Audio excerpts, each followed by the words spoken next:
नमस्कार दोस्तों, स्वागत है आप सभी का ओनली आईएएस के यूट्यूब चैनल पर। रिसेंटली एक आर्टिकल पब्लिश हुआ जिसमें डब्ल्यूटीओ ने हमारे फेयर एंड रेम्यूनरेटिव प्राइस पे क्वेश्चन मार्क उठाया है। मतलब वो नहीं चाहते कि Bharat fair and remunerative prices को कंटिन्यू करे शुगर केन के लिए। अब भारत का स्टैंड ये है कि हम डब्ल्यूटीओ में इसके अगेंस्ट अपील करेंगे।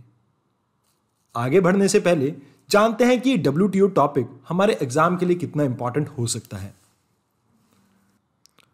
यहां पे मैं आपके साथ कुछ क्वेश्चन शेयर कर रहा हूं और आशा करता हूं कि आप इनके जवाब कमेंट बॉक्स में अवश्य से देंगे। ये सभी क्वेश्चन यूपीएससी ने प्रीवियसली पूछे आपके प्रीलिम्स में। पहला क्वेश्चन है, the earlier name of WTO was. Second question है, the Fortaleza declaration recently in news is related to affair of।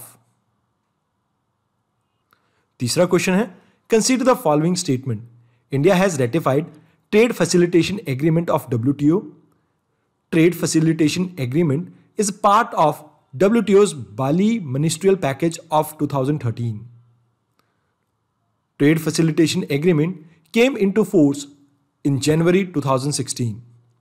इसके लिए आपको करेक्ट स्टेटमेंट को चूज करना है।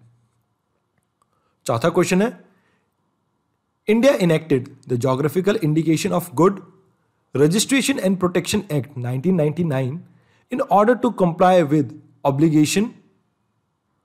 और इसका भी उत्तर आप कमेंट बॉक्स में अवश्य से दें। आगे बढ़ने से पहले मैं आपके साथ एक इंपॉर्टेंट इंफॉर्मेशन शेयर करना चाहता हूं। देखिए, जो भी बच्चे 2022 के प्रीलिम्स और मेंस के लिए तैयारी कर रहे हैं, ये उनके लिए आखिरी मौका हो सकता है अपने जड़ों को और अच्छे से मजबूत करने के लिए। हमारा प्रारंभ 4 बैच लॉन्च होने वाला है 20 दिसंबर 2021 को। आप इसके लिए video.onlyias.in पे जाके लॉगिन कर सकते हैं और नीचे दिए गए नंबर पे भी कांटेक्ट कर सकते हैं। यहाँ पे हम कोशिश ये करेंगे कि आपकी फाउंडेशन को और अच्छे से मजबूत कर सकें। आइए शुरुआत करते हैं आज के टॉपिक की, जहां पे हम बात करेंगे कि डब्ल्यूटीओ क्यों परेशान है भारत के फेयर एंड रेम्यूनरेटिव प्राइसेस से। यहां पे मैं आपको बताना चाहूंगा कि डब्ल्यूटीओ कहती है कि जो भारत ने एफआरपी यानी fair and remunerative prices issue किए हैं शुगर केन के लिए, और जो various state government state advise prices issue करती है, ये वायलेशन है डब्ल्यूटीओ के एग्रीमेंट ऑन एग्रीकल्चर का। खासकर इसमें बात की जा रही है डोमेस्टिक सपोर्ट पिलर की। देखिए, जानते हैं सबसे पहले कि डोमेस्टिक सपोर्ट पिलर क्या होता है।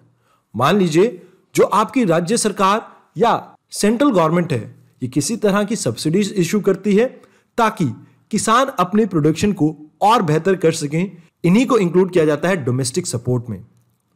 अब यहां पे ये आपको लिमिट करनी है 10% ऑफ एएमएस। अब ये एएमएस क्या है?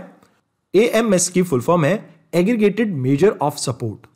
हम एक बेस ईयर लेते हैं 1986 और 88 का, और इसमें कहा यह जाता है कि जो डेवलपिंग कंट्रीज हैं उनका इस टाइम पे जो एग्रीकल्चर प्रोडक्शन लेवल था उसका सिर्फ 10% ही आप सब्सिडीज में यूज कर सकते हैं। ऑल्दो ये डेवलप्ड कंट्रीज के लिए 5% है। यहां पे कोशिश ये की जा रही है कि डेवलप्ड और डेवलपिंग कंट्रीज को एक लेवल प्लेइंग फील्ड दे सकें ताकि इंटरनेशनल ट्रेड को हम और ज्यादा प्रमोट कर सके एग्रीकल्चर फील्ड में। दरअसल जो हम fair and remunerative prices issue करते हैं और एसएपी इशू करते हैं, यहां पे स्टेट और सेंट्रल गवर्नमेंट इसे प्रोक्योर नहीं करती है। गवर्नमेंट ने एक एक्ट इशू किया था, that is essential commodity act, और इसके under sugarcane control order issue किया गया था। इसके तहत जितनी भी शुगर मिल्स हैं उनको यह रिस्पॉन्सिबिलिटी दी गई है कि उन्हें फेयर एंड रेम्यूनरेटिव प्राइस के अकॉर्डिंग शुगर केन को प्रोक्योर करना होगा। अमूमन सरकारें इन प्राइसेस को बहुत ऊपर सेट कर देती हैं, जिसकी वजह से अक्सर इन शुगर मिल्स को नुकसान का सामना करना पड़ता है, और इसी वजह से कई बार गवर्नमेंट को इनको सब्सिडीज देनी पड़ती है। और यही एक कारण है जिसकी वजह से ये एक ट्रेड डिस्टॉर्शन है, और जो लेवल प्लेइंग फील्ड डब्ल्यूटीओ बनाना चाहता है ये उसके अगेंस्ट है। अब बात करते हैं कि भारत में ये प्राइसेस डिसाइड कैसे होते हैं। देखिए, जो आपके शुगर केन के प्राइसेस हैं ये 2 लेवल पे डिसाइड होते हैं। एक करती है आपकी सेंट्रल गवर्नमेंट और दूसरी करती है आपकी स्टेट गवर्नमेंट। अब बात कीजिए सेंट्रल गवर्नमेंट में ये प्राइसेस कैसे डिसाइड होते हैं, यहां पे आपका एक कमीशन है, commission for agriculture cost and prices. ये रेकमेंड करता है आपकी cabinet committee on economic affair को, जिसको हेड करते हैं आपके प्राइम मिनिस्टर, और ये कैबिनेट कमेटी आगे चलकर इन प्राइसेस को अनाउंस करती है। आइए अब जानते हैं commission for agriculture cost and prices के बारे में कुछ इंफॉर्मेशन। ये कमीशन एक अटैच्ड ऑफिस है आपके मिनिस्ट्री ऑफ एग्रीकल्चर के साथ। इसके अलावा इसे एस्टैब्लिश किया गया था जनवरी 1965 में, और इनकी जो रिकमेंडेशन होती है वो एडवाइजरी होती है, बाइंडिंग नहीं। आइए अब बात करते हैं स्टेट गवर्नमेंट में ये प्राइसेस कैसे वर्क करते हैं। स्टेट्स में ये प्राइसेस सिर्फ वही स्टेट अनाउंस करती हैं जहां पे शुगर केन की प्रोडक्शन होती है। यूजुअली ये प्राइसेस आपके सेंटर के जो फेयर एंड रेम्यूनरेटिव प्राइसेस हैं उनसे बहुत ज्यादा हाई रखे जाते हैं। इसके पीछे कारण है वोट बैंक पॉलिटिक्स। इसके अलावा यहां पर एक कारण यह भी है कि रिसेंट समय में जो आपकी एग्रीकल्चर की इनपुट कॉस्ट है वो बहुत ज्यादा इंक्रीज हो गई है, और जिसकी वजह से इन प्राइसेस को इस तरह से मैनेज किया जाता है ताकि फार्मर्स को कुछ हद तक बेनिफिट हो सके। आइए अब बात करते हैं WTO के एग्रीमेंट ऑन एग्रीकल्चर के बारे में। इस एग्रीमेंट का एम है कि हम सभी तरह के ट्रेड बैरियर को रिमूव कर सकें ताकि हम प्रमोट कर सकें ट्रांसपेरेंसी इन मार्केट। उसके अलावा हम ग्लोबल मार्केट को इंटीग्रेट करके सभी को इक्वल एक्सेस दिलाने की बात करते हैं इस एग्रीमेंट ऑन एग्रीकल्चर में। इस एग्रीमेंट ऑफ एग्रीकल्चर के 3 इंपॉर्टेंट पिलर हैं।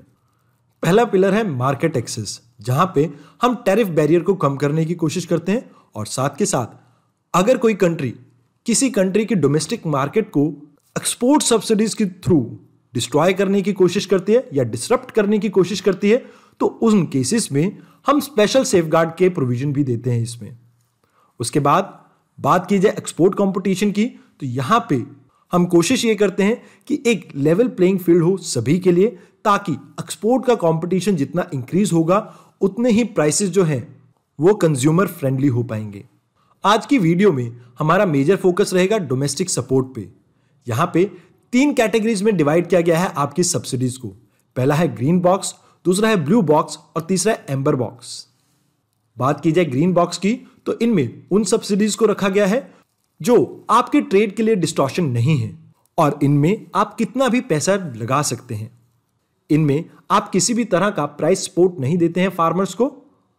इस ग्रीन बॉक्स में हम इंक्लूड करते हैं R&D प्रोग्राम्स। उसके अलावा हम एनवायरमेंटल प्रोटेक्शन और रीजनल डेवलपमेंट प्लान्स को भी इसमें इंक्लूड करते हैं। आइए अब बात करते हैं ब्लू बॉक्स की। इनमें हम इंक्लूड करते हैं एम्बर बॉक्स को, बट विद सम कंडीशन। ये डिजाइन की गई हैं ताकि हम डिस्टॉर्शन को रिड्यूस कर सके।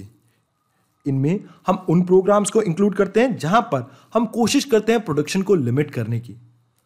अब आइए बात करते हैं एम्बर बॉक्स की। यहां पर डायरेक्टली आप अपने फार्म्स की प्रोडक्शन को इंक्रीज करने की कोशिश करते हैं।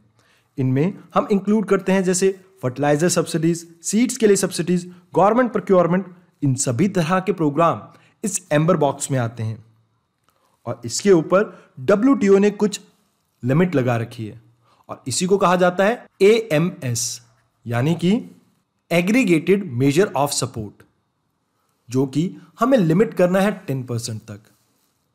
आइए अब जानते हैं कि भारत और WTO के बीच में अभी क्या इश्यू चल रहा है।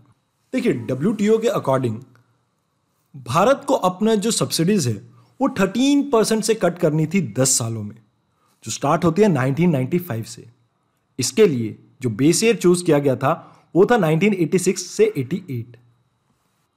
अब क्योंकि भारत के किसान उतने अमीर नहीं है जितने US या डेवलप्ड कंट्रीज के हैं, तो इस वजह से भारत ने इस चीज को रीनेगोशिएट करने की कोशिश की और अपने साथ बाकी सभी डेवलपिंग कंट्रीज को ले लिया, और इसी का आउटकम रहा 2013 बाली एग्रीमेंट का पीस क्लॉज।